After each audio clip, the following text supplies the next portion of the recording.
Assalamualaikum warahmatullahi wabarakatuh.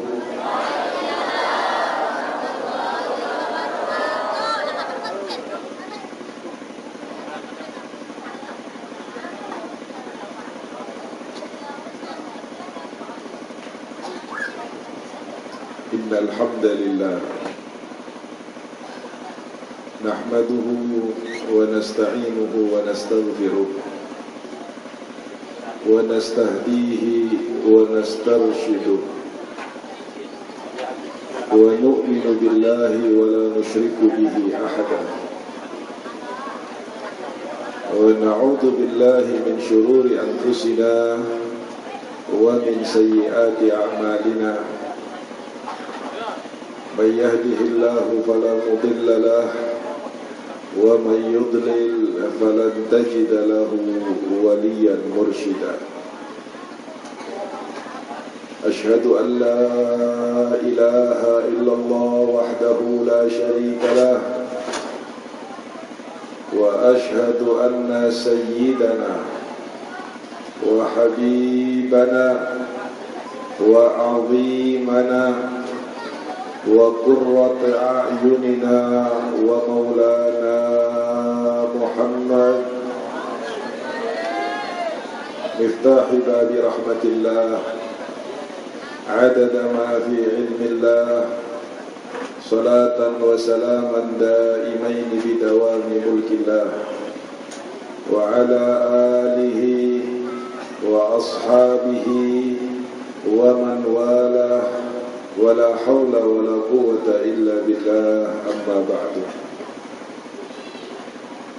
المكرمون والmuhtaramun yang sangat saya hormati, saya muliakan dan dirahmati Allah, para alim ulama, para kiai, para masyayikh, para asatidzah, para tokoh ulama, tokoh masyarakat, aparat pemerintahan desa, wabil khusus akhina al-karim al-fadil sahibul bait al-ustadz Fudali bin Kiai Sofwan bin Kiai Abdus Somad matta'anallahu bituli hayatihim. Bapak-bapak, ibu-ibu, para hadirin yang saya cintai dan dirahmati Allah, alhamdulillah, sebagai seorang yang beriman kepada Allah, dalam kesempatan ini mari kita bersama-sama memanjatkan syukur dan puji kehadirat Allah Subhanahu wa ta'ala, yang dalam kesempatan ini telah memberikan nikmat-nikmat, karunia dan rezeki kepada kita semuanya, sehingga kita dalam keadaan sehat walafiat malam ini bisa berkumpul untuk memperingati jasa dan kebaikan serta perjuangan yang dikenal dengan masyarakat sini dengan Haul Musalla As-Samadiyah. Perkumpulan kita malam hari ini, Bapak Ibu yang dirahmati Allah, semata-mata bukan karena kehendak kita, akan tetapi menjadi sebuah keinginan baik dari Allah Subhanahu wa ta'ala, bahwa kita pada malam hari ini tidak hanya kumpul-kumpul di Musalla Samadiyah untuk satu tujuan yang sia-sia, bukan kumpul di tempat ini hanya untuk melihat dan dilihat oleh sesama manusia, namun keberadaan kita pada malam hari ini telah dipilih oleh Allah Subhanahu wa ta'ala untuk agar supaya dengan maksud dan tujuan pertama, dosa-dosa kita akan diampuni oleh Allah. Tadi Bapak Ibu kita mendengar dari Ustadz Fudali bagaimana perkumpulan seperti ini sejatinya cara Allah yang lain untuk mengampuni dosa. Disebutkan di dalam hadis, Inna lillahi malaikatan sayyarina yaltamisuna majalisad dzikri. Sesungguhnya Allah memiliki sejumlah malaikat yang namanya kelompok sayyari. Malaikat itu kerjaannya diperintahkan oleh Allah untuk mencari majlis-majlis ta'lim dan majlis-majlis ilmu. Pada saat malaikat menemukan majlis ta'lim tersebut, maka malaikat sekarang ini yang diperintahkan oleh Allah akan duduk di sekitar kita. Siapapun yang membuat dengan ikhlas majlis ta'lim, jangan pernah merasa kecil hati, jangan pernah merasa minder karena misalnya yang hadir cuma 10-20 orang. Tetapi ketahuilah bahwa tidak ada majlis-majlis kebaikan yang didirikan terkecuali di situ akan dihadiri oleh ribuan malaikat. Malam ini mungkin yang hadir hanya 300-500 orang, tetapi Ustaz berbahagialah karena sesungguhnya malaikat pada malam hari ini sangat banyak sekali duduk di antara kita. Apa kerjaan malaikat?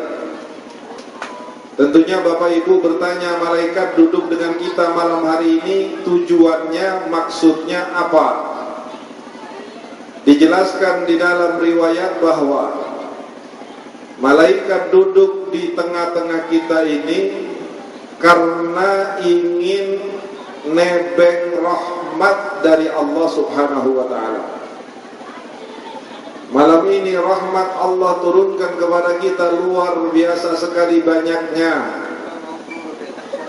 Malam ini hujan rahmat yang diturunkan oleh Allah kepada kita luar biasa sekali derasnya. Lalu pertanyaannya, apakah semuanya akan mendapatkan rahmat? Jawabannya iya. Pertanyaan berikutnya, apakah semua yang hadir akan mendapatkan rahmat yang sama jumlahnya? Jawabannya tidak. Kenapa tidak?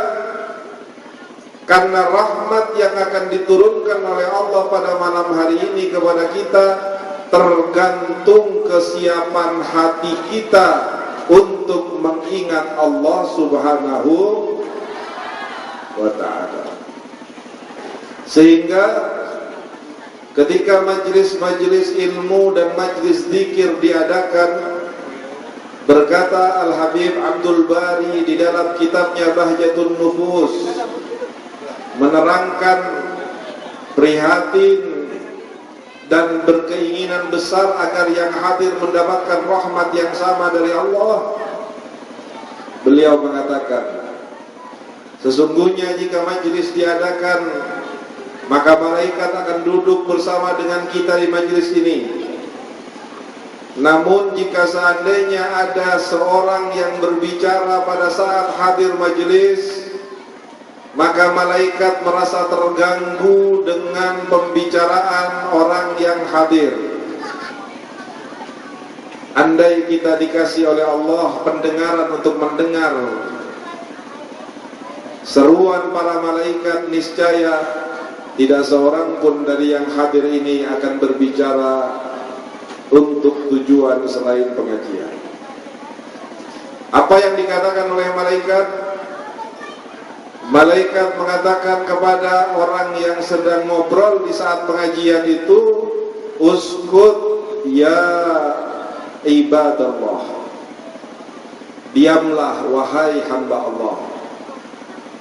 Jadi bukan saja orang yang hadir yang lain yang terganggu jika seandainya sebagian mendengarkan dan sebagian ngobrol, tetapi malaikat pun merasa terganggu dengan obrolan-obrolan tersebut.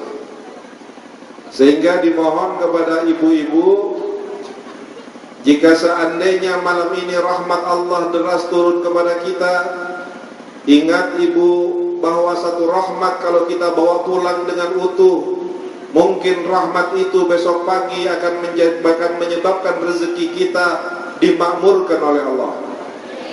Kalau kita datang lalu mendengarkan dengan baik, lalu pulang membawa rahmat itu, bisa jadi besok rahmat itu akan menjadi sebab dari terhindarnya kita dari musibah dan bencana-bencana.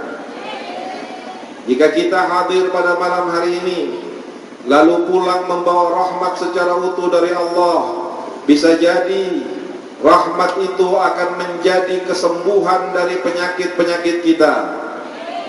Sehingga Habib Abdul Bari betul-betul mengingatkan kepada setiap mereka yang hadir pengajian, khususnya bapak-bapak yang susah menjaga mulutnya, untuk betul-betul mengunci mulutnya, mendengarkan dengan telinganya, lalu memasukkan ke dalam hatinya bersama dengan rahmat yang diturunkan oleh Allah Subhanahu wa ta'ala. Kalau setelah malaikat mengatakan diam wahai hamba Allah, masih ada orang-orang yang berbicara hal-hal yang tidak berkaitan dengan tujuan, maka malaikat kembali menegur orang-orang itu dengan mengatakan, diamlah wahai orang yang tidak diperhatikan oleh Allah. Ibu tahu orang yang tidak diperhatikan oleh Allah, Bu? Orang yang tidak diperhatikan oleh Allah itu adalah orang yang hatinya tidak diberi keinginan untuk ibadah. Kenapa orang ini dikatakan tidak diperhatikan Allah? Karena orang yang dalam hatinya tidak diberi keinginan untuk beribadah, maka dia di hari kiamat pertanda untuk dijauhkan dari surganya Allah. Kalau orang sudah dijauhkan dari surganya Allah, berarti orang tersebut sangat dekat dengan nerakanya Allah. Na'udzubillahi min dalik. Mudah-mudahan yang hadir semuanya masuk ke dalam surganya Allah. Yang kedua, orang yang tidak diperhatikan oleh Allah, sebagaimana kata malaikat kepada kita yang ada di majelis ini, adalah orang yang ketika mengangkat tangannya dalam doa kepada Allah, hanya keinginan dan permohonan yang dia miliki, tetapi bertepuk sebelah tangan dari langitnya Allah Subhanahu wa ta'ala. Berapa banyak kita sering berdoa kepada Allah, namun doa tersebut tidak kunjung menjadi sebuah keterkabulan dan istijabah. Berapa banyak kita sering menangis kepada Allah dalam sebuah munajat, namun kenyataannya musibah dan kemiskinan, kefakiran dan ketidakbahagiaan tetap Allah turunkan kepada kita. Itu salah satu tanda tidak dikabulnya doa kita oleh Allah, karena pada saat kita menghadiri majelis taklim, kita lebih mementingkan keinginan pembicaraan sendiri daripada mendengarkan firman Allah dan hadisnya Nabi Muhammad sallallahu alaihi. Kalau sudah dibilang diamlah wahai orang yang tidak diperhatikan Allah, masih bicara lagi, malaikat akan menegur dengan teguran yang ketiga, dan itu artinya doa dari malaikat. Ibu pengen didoakan baik atau tidak baik oleh malaikat?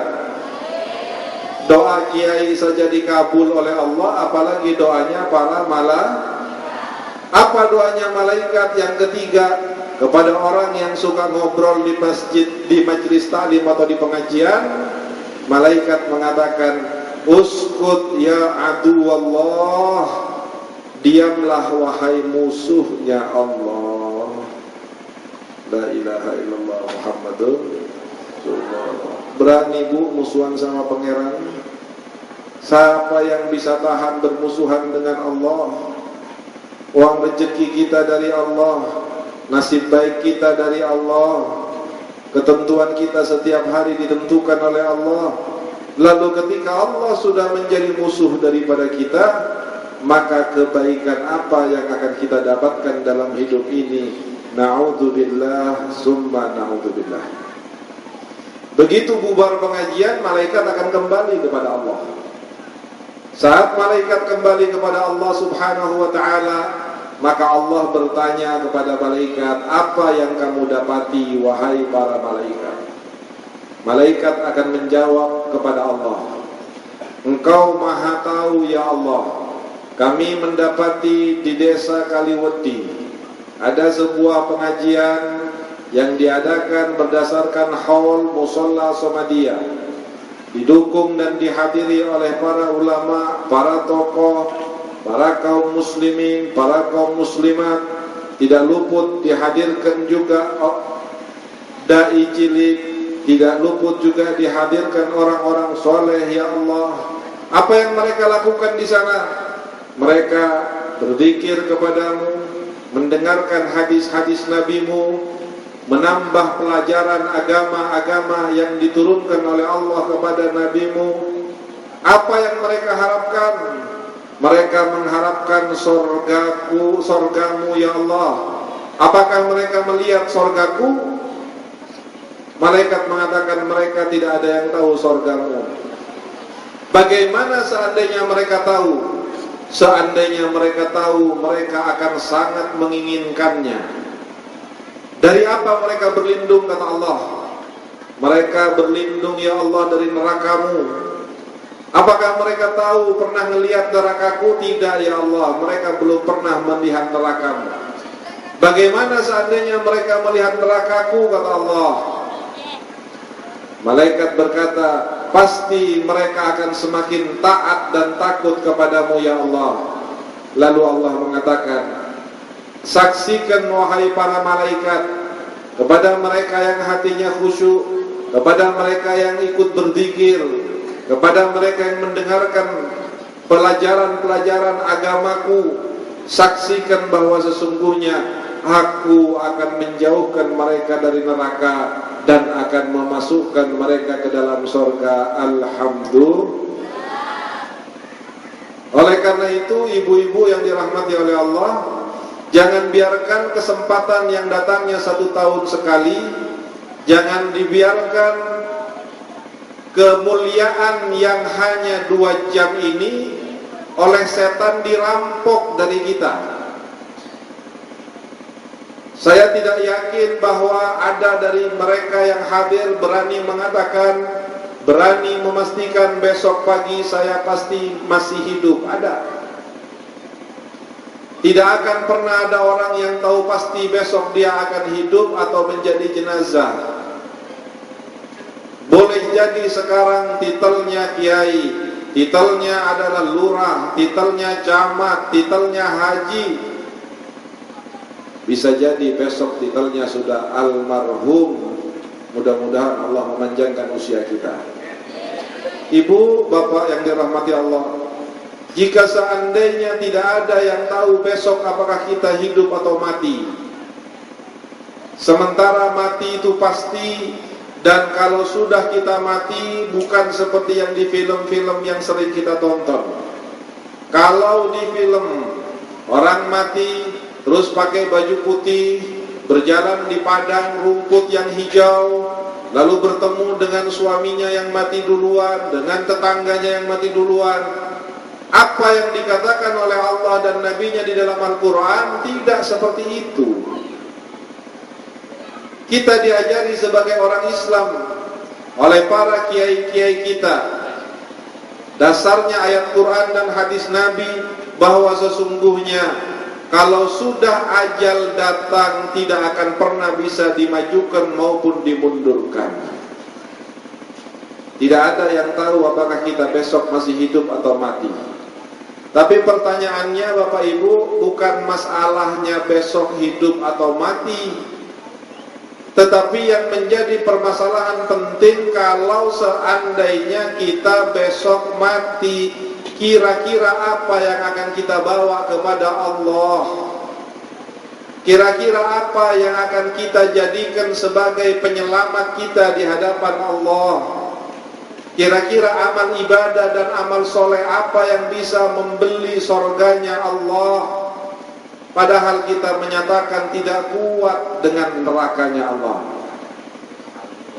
Sebutuh apapun bapak dan ibu kepada uang misalnya, ibu butuh kepada uang 100 juta, bapak butuh uang sejumlah 100 juta, sangat butuh, betul-betul butuh, dan mau dikasih oleh orang. Ada yang mau ngasih kepada kita 100 juta cuman dengan syarat misalnya telunjuk kita harus dibakar dengan korek api yang kecil selama setengah jam. Kira-kira mau tidak? Walaupun kita sebutuh apapun, tidak akan pernah kita mau dengan uang 100 juta lalu kita telunjuknya dibakar di atas korek api setengah jam. Tidak akan ada yang mau.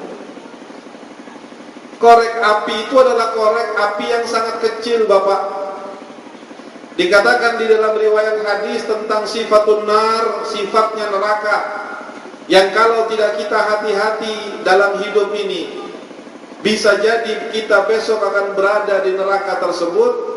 Pada saat Allah menciptakan api neraka, maka Allah berkata kepada malaikat Malik, penjaga api neraka, wahai Malik, aku menciptakan neraka. Baik ya Allah, jaga neraka itu 1000 tahun, jangan sampai padam. Baik ya Allah. Apa warna apinya wahai malaikat Malik? Malaikat berkata, merah ya Allah. Ibu pernah tahu api berwarna merah, Bu? Ibu pasti tahu, karena kalau kita masak dulu dengan minyak tanah, apinya berwarna merah. Api merah sudah luar biasa panasnya, Ibu.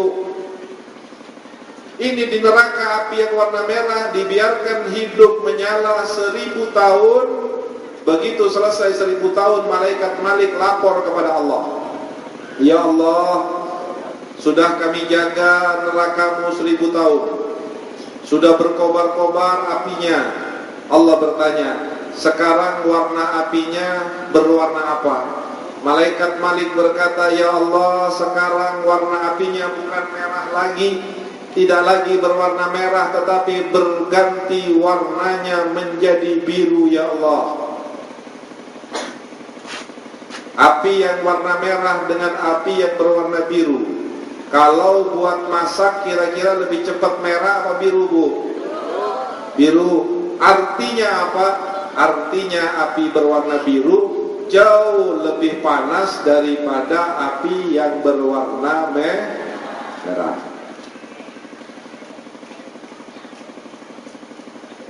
Allah mengatakan kepada malaikat Malik, jaga lagi apinya, jangan sampai padam, berkobar selama 1000 tahun.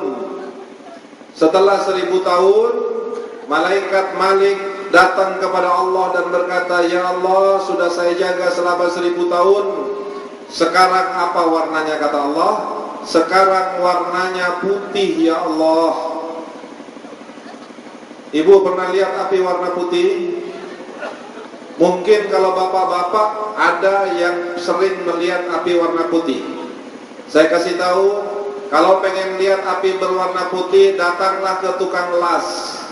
Begitu tukang las menghidupkan apinya, maka api akan terdiri dari 3 warna.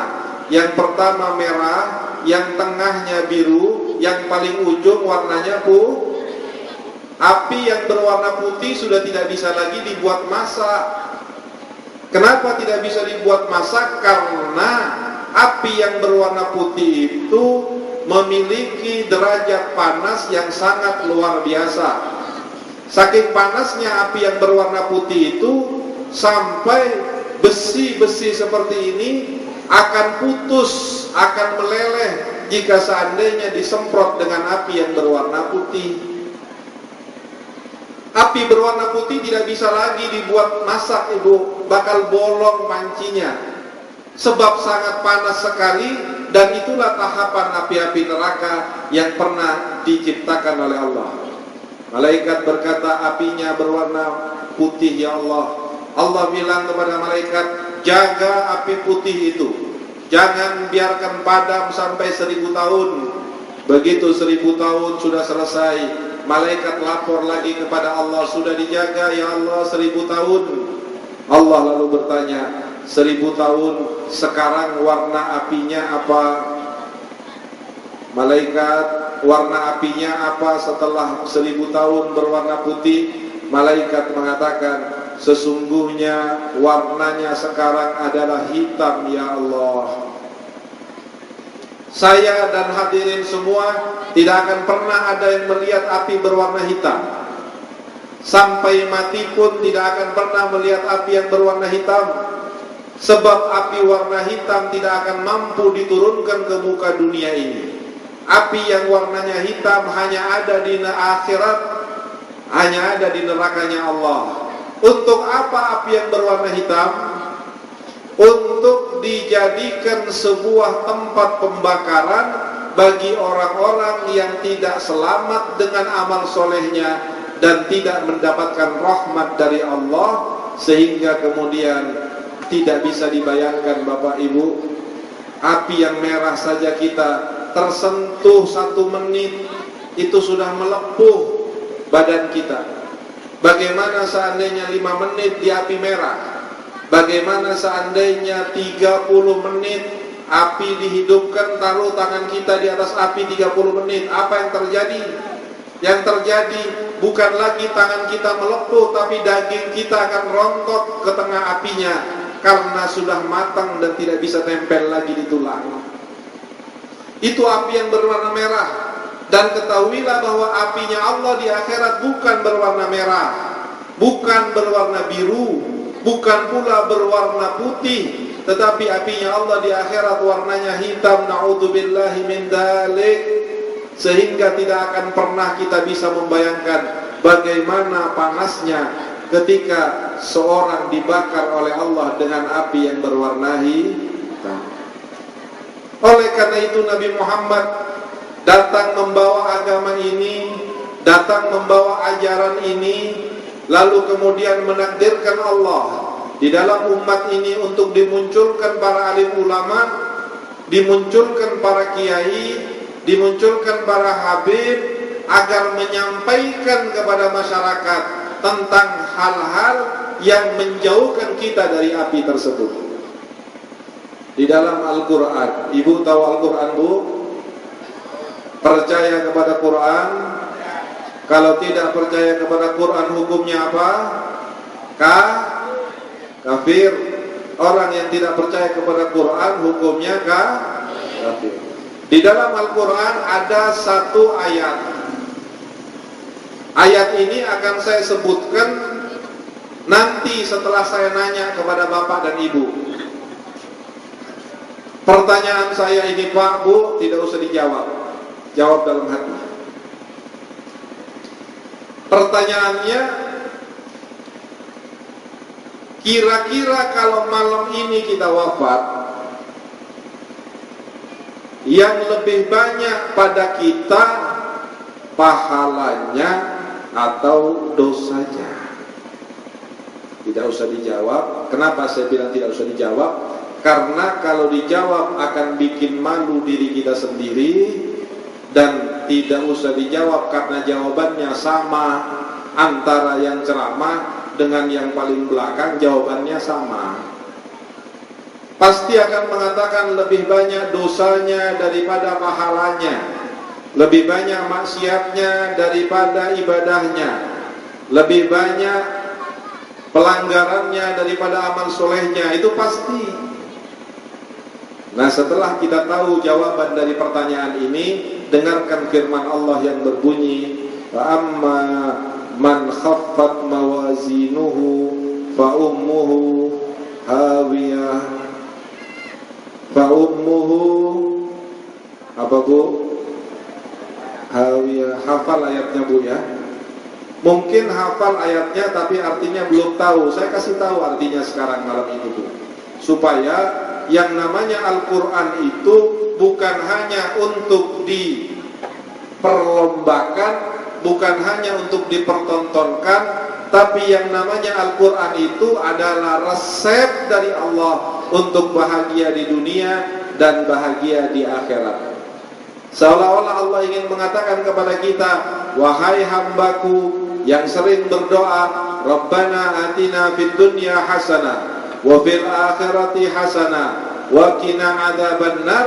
Kamu tidak akan pernah mendapatkan hasanah di dunia dan tidak pernah mendapatkan hasanah di akhirat, dan pasti kamu akan masuk neraka jika seandainya kamu tidak lagi mencari keselamatan di dalam Al-Qur'an.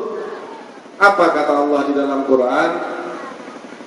Dan barang siapa yang lebih ringan amalnya, lebih berat dosanya, fa ummuhu hawiyah, maka akan diarahkan oleh Allah untuk masuk kepada hawiyah.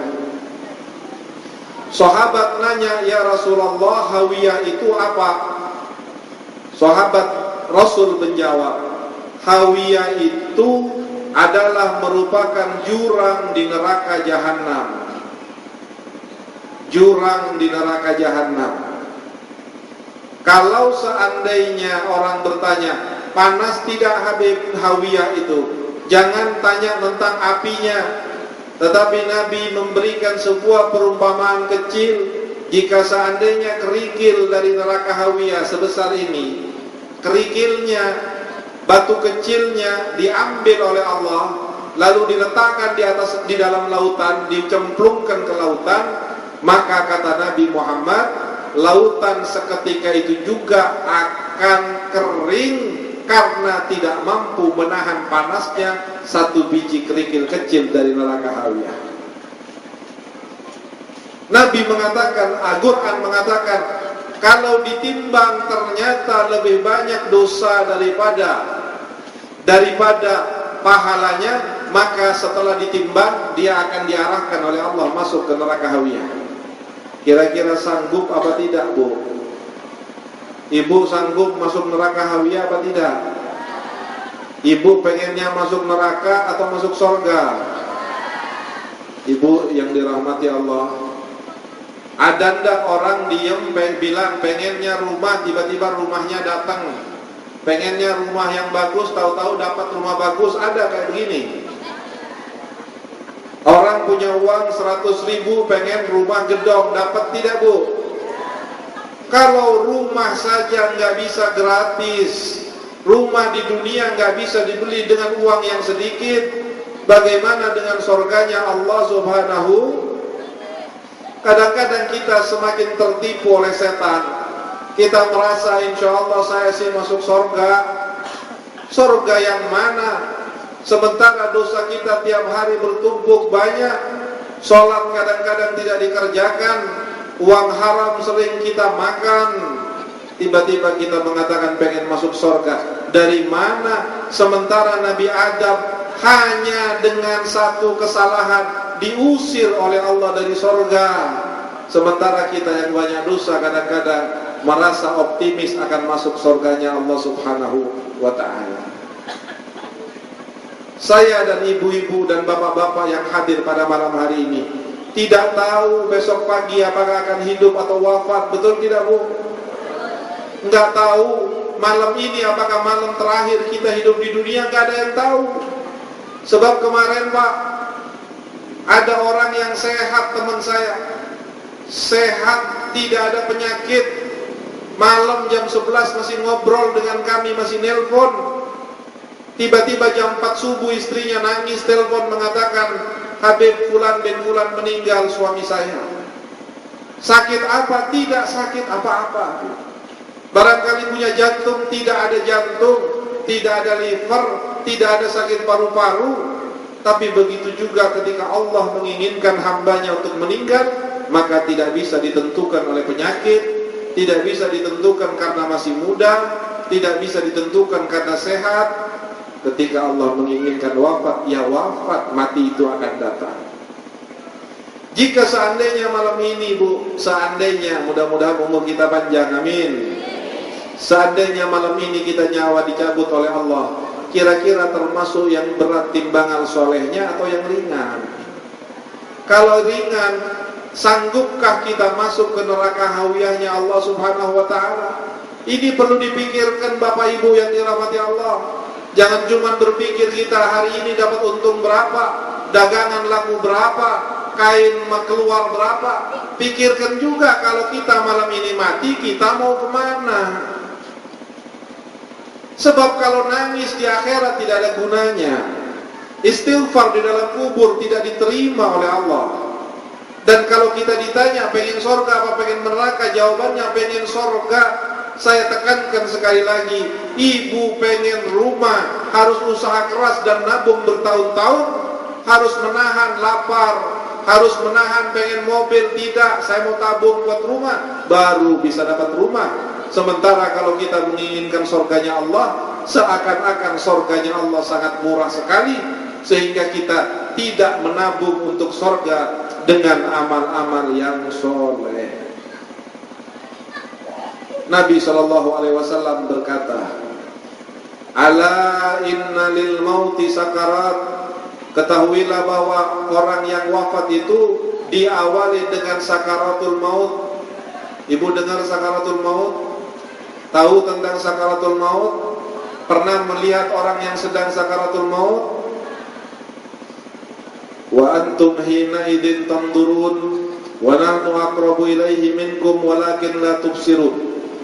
Di dalam Al-Quran Allah mengatakan, seringkali kita melihat orang sedang sakaratul maut, kita dekat dengan dia, kita berada di sampingnya. Apakah itu keluarga, apakah itu sahabat, apakah itu tetangga. Tetapi Allah memastikan, kami, kata Allah, lebih dekat daripada kamu yang ada di samping calon jenazah itu. Apa maksudnya dekat, ya Allah? Maksudnya Allah ingin mengatakan kepada kita bahwa pada saat orang sedang sakaratul maut, dia akan mengalami kejadian-kejadian yang walaupun kita dekat dengan orang itu, kita tidak mampu melihat kejadiannya. Apa kejadian yang paling menakutkan? Kejadian yang paling menakutkan, seringkali kita diajari oleh para ulama kita untuk berdoa, Ya Allah biha, Ya Allah biha, Ya Allah bihusnil. Ya Allah berikan kami husnul khotimah. Didoakan mau tidur, didoakan habis sholat, didoakan ketika dia sudah merasa tidak enak badan. Karena ketika orang akan melepaskan nyawanya, telah datang ajalnya, ini setan-setan yang sedang berkerumun di sebelahnya orang yang hampir mati disuruh mundur sama iblis. Iblis bilang, wahai para setan, semuanya mundur, saya yang akan maju menggoda orang ini. Apa yang akan digoda oleh iblis kepada orang tersebut? Iblis akan menggoda agar orang yang sedang sakaratul maut akan mati tidak membawa iman alias kafir kepada Allah Subhanahu wa ta'ala. Bagaimana caranya? Di dalam satu riwayat Nabi bersabda, nanti di hari kiamat akan ada dua orang yang saling bersahabat. Orang ini bersahabat dengan orang yang satunya. Begitu di padang mahsyar, orang yang bersahabat melihat sahabatnya berada di softnya orang-orang kafir, rombongannya orang-orang kafir. Sahabatnya ini berkata, wahai fulan, kesini kamu, jangan di sana. Itu rombongan orang kafir yang akan masuk neraka. Kamu kesini, ini rombongan orang Islam yang akan masuk surga. Apa kata temannya? Saya memang kafir. Na'udzubillahi min dzalik. Lah, kata teman yang muslim ini, kamu bagaimana bilang kafir? Orang kamu puasa Ramadan bareng saya, umroh bareng saya, sholat Jumat bareng saya. kok kamu sekarang bilang kafir? Ya, pada saat sakaratul maut, tiba-tiba iblis datang menyerupai ibu saya. Dia datang membawa minuman 1 gelas air yang sangat dingin sekali. Saya melihat ibu, saya bilang, Bu, berikan air, anakmu haus sekali. Salah satu rasanya sakaratul maut adalah rasa haus yang tidak tertahankan. Nabi di dalam hadisnya bersabda, seandainya hausnya seluruh manusia dikumpulkan, manusia semuanya yang pernah merasa haus dikumpulkan, tidak akan pernah menyamai rasa hausnya orang yang sedang sakaratul maut. Dia imannya tidak kuat, dia akidahnya lemah, dia amal solehnya sedikit, dia terlalu memikirkan dunia setiap hari sampai lupa kepada tugasnya sebagai hamba Allah. Dia sholatnya sering ditinggalkan, dia auratnya sering dibuka, dia matanya lebih banyak melihat selain Quran daripada Al-Quran. Pada saat sakaratul maut, iblis datang menyerupai ibunya. Kata ibunya, wahai anakku, ibu kan sudah wafat duluan. Iya, Bu. Nih tak kasih tahu, sebetulnya Allah itu ndak ada, Nak. Sebetulnya akhirat itu ndak ada, bohong itu. Itu cuma dongengnya Muhammad. Buktinya ibu wafat lebih dulu, ndak ada yang namanya neraka, tidak ada yang namanya siksa kubur. Ibu sekarang ya berjalan cuma pindah alam saja. Anak itu bilang, Bu, berikan airnya, saya haus. Ibunya mengatakan, Nak, ibu ini bawa air memang buat kamu. Ya kalau gitu berikan, Bu, saya mau minum, saya haus. Kata ibunya, saya akan berikan kamu, tapi tolong, Nak, bersyahadatlah kamu.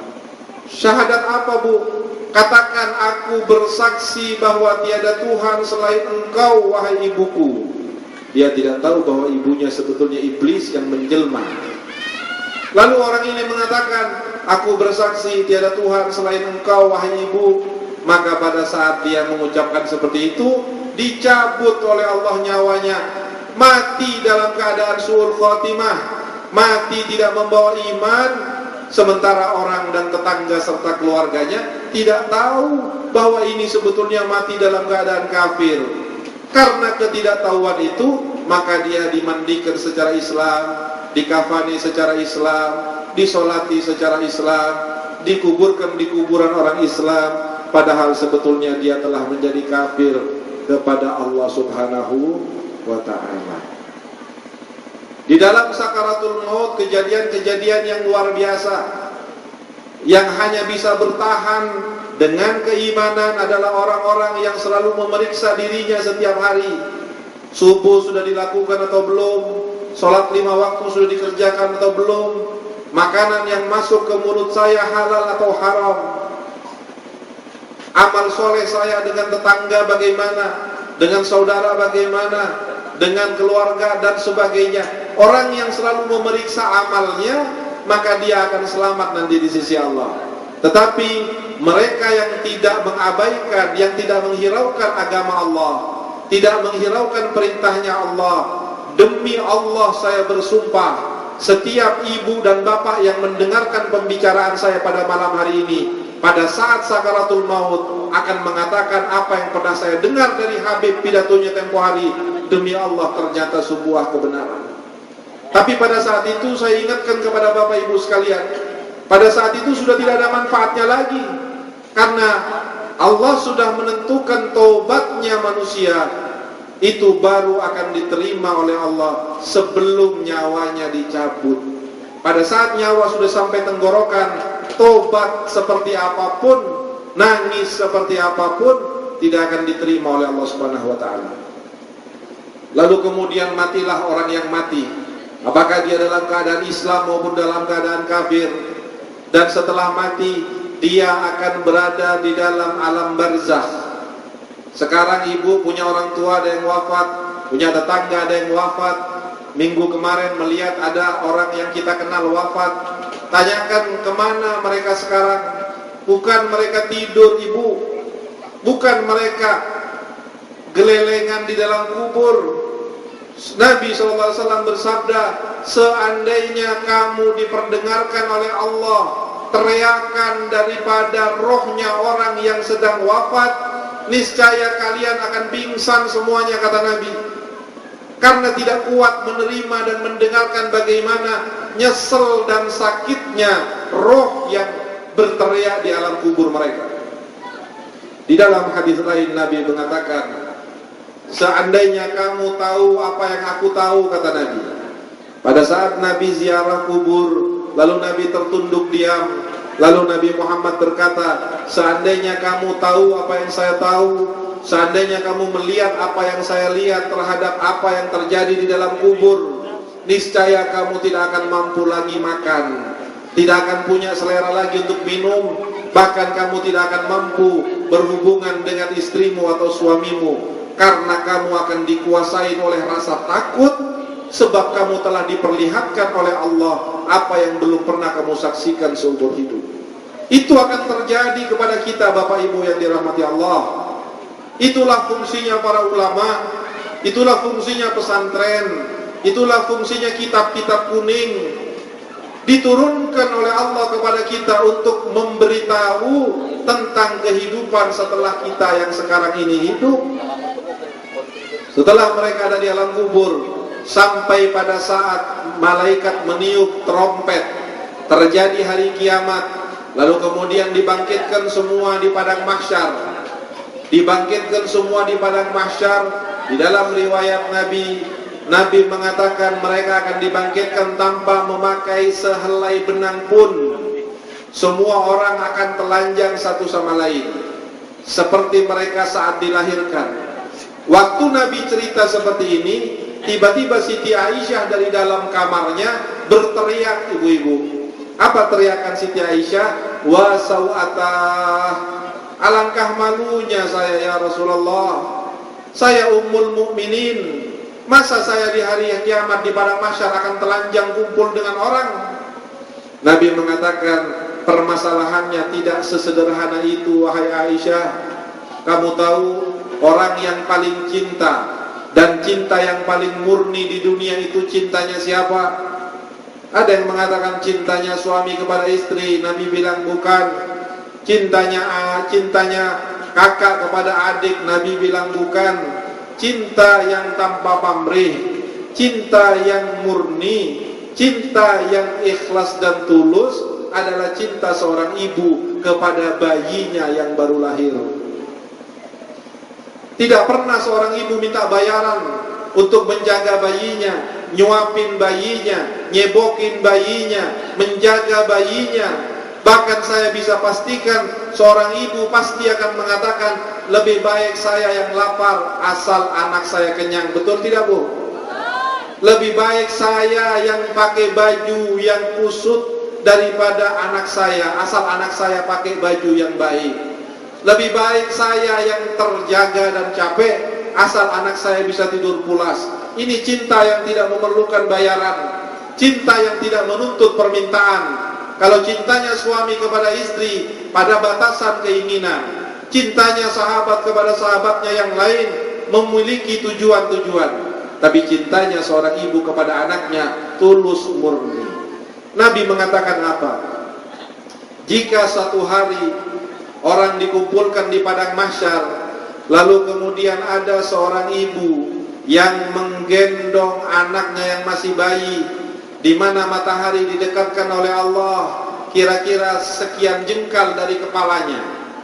Ibu bayangkan, Bu, matahari jauhnya sekarang 300.000 kilo dari bumi kita. Setengah jam siang hari ibu berada di halaman. Kira-kira bagaimana keringat akan mengucur dengan derasnya.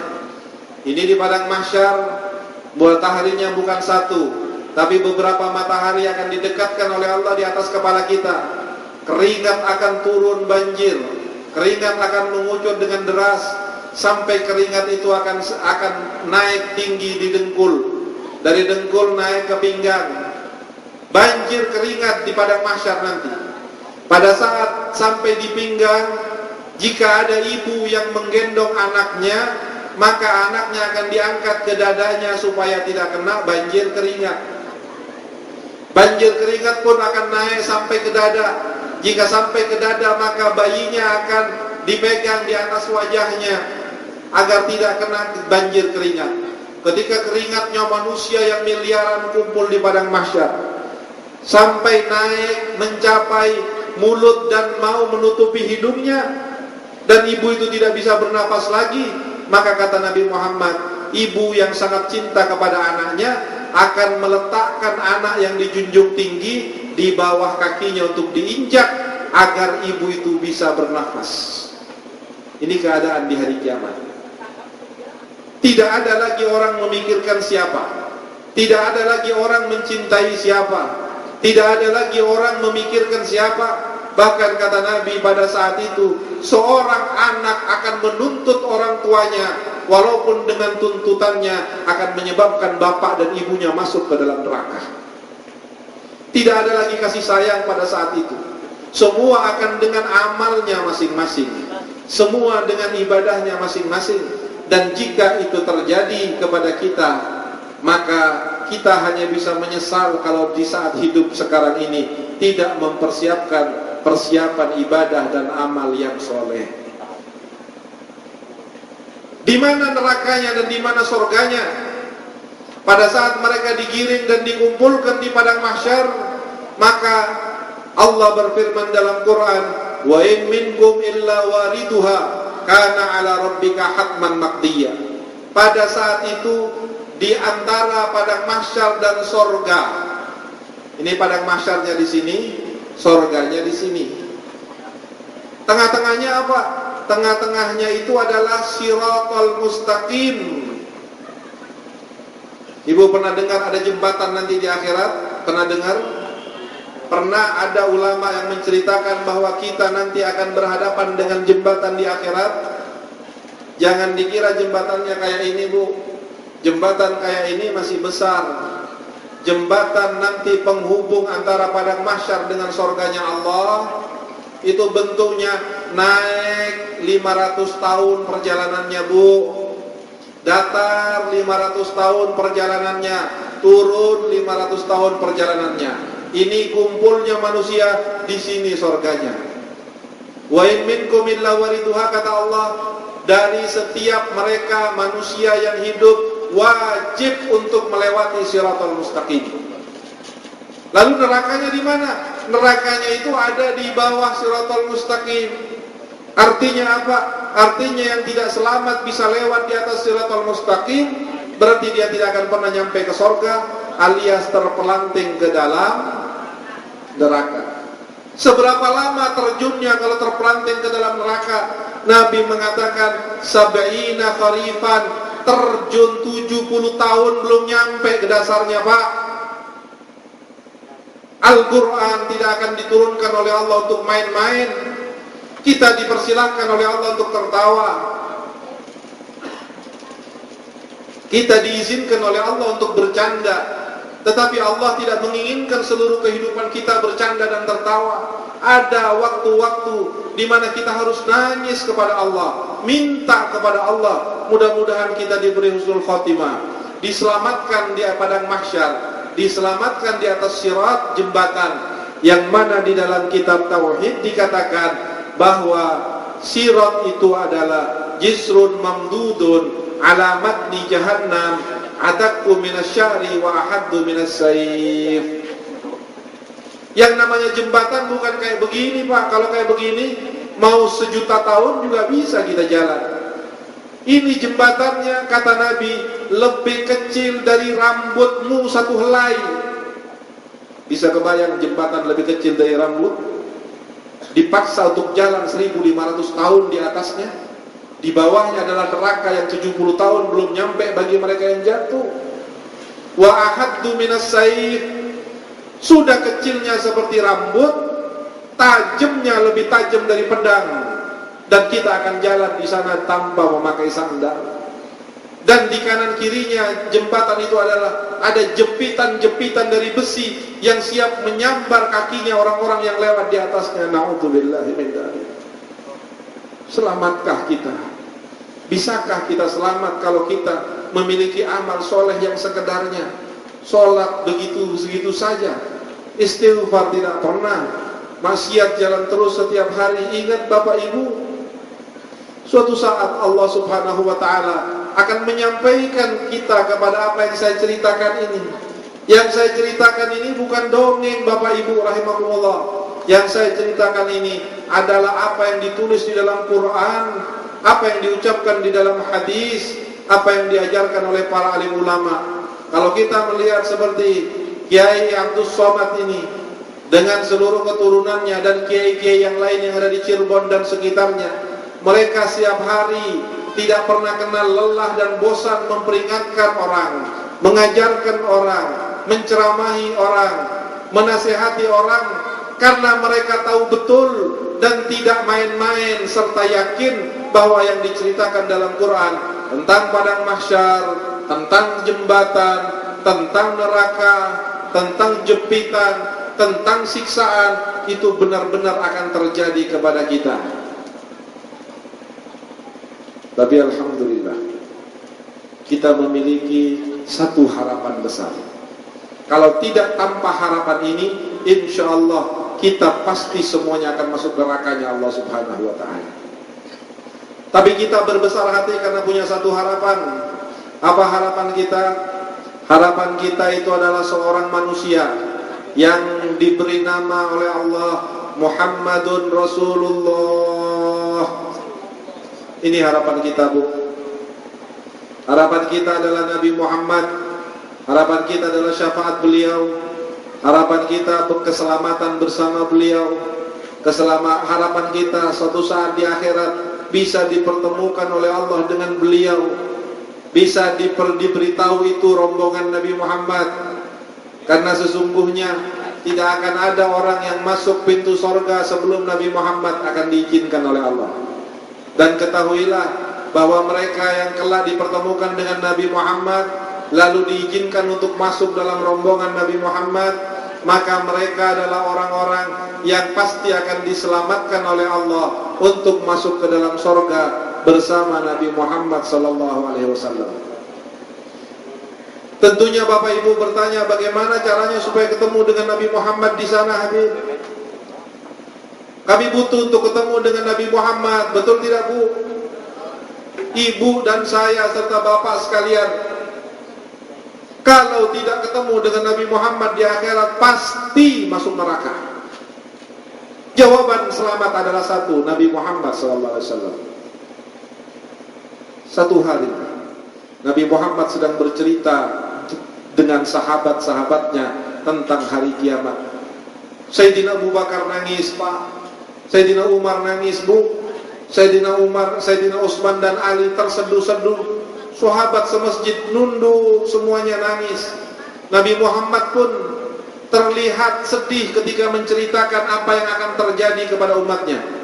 Semua satu masjid nangis ketika Nabi bercerita tentang hari kiamat. Tiba-tiba dari belakang ada orang yang nanya, "Ya Rasulullah," saya nanya. Rasul heran, apa yang mau ditanyakan oleh orang ini? Ada apa, kata Nabi? Rasul, ya, kiamatnya kapan ya Rasulullah? Heran Nabi Muhammad. Tumben-tumbenan, berani-beranian orang ini nanya hari kiamat kapan. Sementara sekaliber Sayyidina Ali dan Sayyidina Abu Bakar nangis sesenggukan mendengar cerita tentang hari kiamat. Kok orang ini nanya kiamatnya kapan? Tiba-tiba Nabi Muhammad pun bertanya, "Wahai seseorang, kamu berani nanya hari kiamat?" "Iya ya Rasulullah." "Kamu punya persiapan apa? Punya amalan apa? Kok berani-beraninya kamu nanya hari kiamat?" Orang itu berkata, "Ya Rasulullah, ma'adattu laha bi kathrati sholatin wala siyam." Ya Rasul, saya tidak mempersiapkan kedatangan hari kiamat dengan banyak sholat, dengan banyak puasa, dengan banyak sedekah, dengan banyak baca Quran. Bukan itu yang saya jadikan modal untuk menghadapi hari kiamat ya Rasulullah. Lalu Rasul mengatakan, apa modalmu kalau begitu? Orang ini berkata, ghaira anni uhibbullaha wa rasulah. Saya hanya cinta kepada Allah dan Rasulnya. Dalam hati saya ada cinta kepada Allah dan Rasulnya. Salat saya hanya 5 waktu, puasa saya hanya bulan Ramadan, umrah mungkin belum pernah, haji apalagi. Tapi karena saya cinta kepada Allah dan Rasulnya, saya berani menghadapi hari kiamat. Apa sabda Nabi? Apa jawaban Nabi kepada orang ini? Nabi mengatakan, innama yuhsyarul mar'u ma'a man ahab, wa fi riwayatin anta ma'a man ahbabta. Kamu akan bersama dengan orang-orang yang kamu cintai. Kalau kamu cinta kepada Nabi, maka kamu akan bersama dengan Nabi. Kalau orang di hari kiamat bersama Nabi Muhammad, malaikat mana yang berani memeriksa? Malaikat mana yang berani menghadang orang ini untuk masuk ke dalam surga, sementara dia berada satu rombongan dengan Nabi Muhammad yang akan masuk ke dalam surganya Allah. Jika di dunia ada seorang rombongan, satu rombongan dikawal oleh mobil polisi, pernahkah berhenti karena ada lampu merah, Pak? Pernahkah dia berhenti karena ada kemacetan? Siapapun yang ada dalam rombongan itu tidak akan pernah merasakan lampu merah, tidak akan pernah berani dihentikan oleh polisi manapun, karena yang berada dalam rombongan itu adalah orang-orang penting. Demikian juga nanti di akhirat, ketika orang di dalam hatinya ada cinta kepada kanjeng Nabi, ada cinta kepada sahabat Nabi, ada cinta kepada keturunan Nabi, ada cinta kepada ulama-ulama pewaris Nabi, maka insya Allah dia nanti di akhirat akan bersama dengan Nabi Muhammad sallallahu alaihi wasallam. Cara pertamanya bagaimana? Cara pertamanya untuk bisa menjadi cinta, paling tidak dianggap cinta kepada Nabi Muhammad. Dengarkan baik-baik. Allah berfirman di dalam Al-Quran, innallaha wa malaikatahu yusalluna 'alan nabi ya ayyuhalladzina amanu sallu 'alaihi wa sallimu taslima. Allah dan malaikatnya bersolawat kepada Nabi. Wahai orang-orang mukmin, solawatlah kamu kepadanya dan salamlah yang banyak. Nabi mengatakan dalam hadisnya, paling dekatnya orang dengan aku di hari kiamat nanti adalah orang yang paling banyak membaca solawat kepadaku. Di Kaliwedi sudah ada Jam'iyah Nariyah, apa tidak? Ada apa tidak? Yang istiqomah hadir Jam'iyah Nariyahan, Jam'iyah Muludan, itu adalah solawat-solawat yang insya Allah akan menandakan orang tersebut nanti di hari kiamat akan bersama dengan Nabi Muhammad sallallahu alaihi wasallam. Ala hadhihi niyyah wa kullu niyatin salihah adwa wa bi niyatis salamah fid dunya wal akhirah wa ila hadratin Nabi al-Fatihah.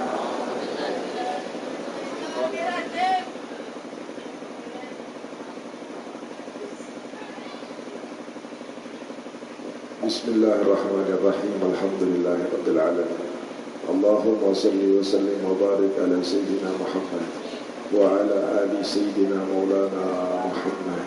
Allahumma inna nas'aluka ziyadatan fid din wa barakatan fil umri wa sihhatan fil jasadi wa sa'atan fil rizqi wa taubatan qabla al-maut wa syahadatan inda al-maut wa maghfiratan ba'da al-maut wa 'afwan dal hisab wa amanan al-'adab wa nasiban min al-jannah warzuqna an-nadhara ila wajhika al-karim. Ya Allah, ya Allah, ya Allah, ya arhamar rahimin, sallimna wal muslimin bin nabi khairil anam wa bi ummil mu'minin.